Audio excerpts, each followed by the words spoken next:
হে everyone, আসসালামু আলাইকুম। Hope you all are doing good. This is me baby Nazneen. তো আজকে আমি কোথায় যাচ্ছি, কি করতে যাচ্ছি সেটা দেখার জন্য পুরো ভিডিওটি আপনাদের দেখতে হবে। আশা করছি ভিডিওটি আপনাদের ভালো লাগবে। তো চলুন যাওয়া যাক। তো আমি এখন চলে এসেছি টাটার শোরুমে। তো শোরুমে কেন এসেছি নিশ্চয়ই বুঝতে পেরে গেছেন। হ্যাঁ, একটা নতুন গাড়ি আবার নেওয়া হবে, সেটা হচ্ছে ইলেকট্রিকের। কারণ পেট্রোলের এখন অনেক দাম, তাই আমরা শিফট হচ্ছি ইলেকট্রিক গাড়িতে।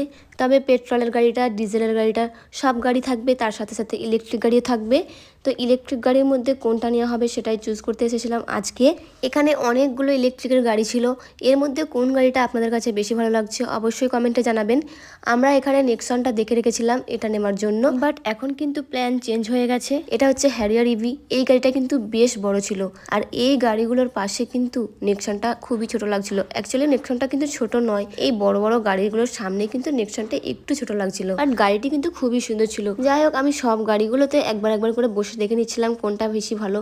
এখন যেটাই বসে আছি এটা হচ্ছে হ্যারিয়ার ইভি, আর এর সামনের স্পেসটাও বেশ বড় ছিল, পিছনের স্পেসটাও বেশ বড় নেক্সনের তুলনায়। আর যেহেতু এগুলো ইলেকট্রিক গাড়ি তাই খুবই চালানো ইজি, কারণ এতে কোনো গিয়ার টিয়ারের ঝামেলা নেই, শুধুমাত্র এক্সেলেটার প্রেস করো আর যাও। তো এই গাড়িটা কিন্তু আমরা নেব না, জাস্ট এমনি বসে দেখছিলাম যে গাড়িটি কেমন। বাইরের লুকটাও ভালো, ভেতরের লুকটাও ভালো, বাট এটা তো আমরা নেব না। আমরা নিতে এসেছিলাম এই নেক্সনটা।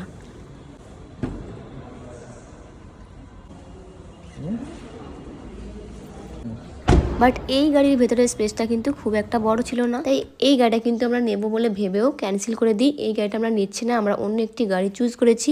তো সেই গাড়িটি কি গাড়ি সেটা দেখার জন্য আপনাদের ডেলিভারির দিনের ভিডিওটি আপনাদের দেখতে হবে। ডেলিভারি ভিডিও খুব শীঘ্রই আমি আপলোড করব, ততক্ষণ পর্যন্ত সবাই ওয়েট করবেন। আর আপনাদের কি মনে হয় কোন গাড়িটি নিতে চলেছি সেটা অবশ্যই কমেন্টে জানাবেন। Thanks for watching my video. Follow for more. আল্লাহ হাফেজ।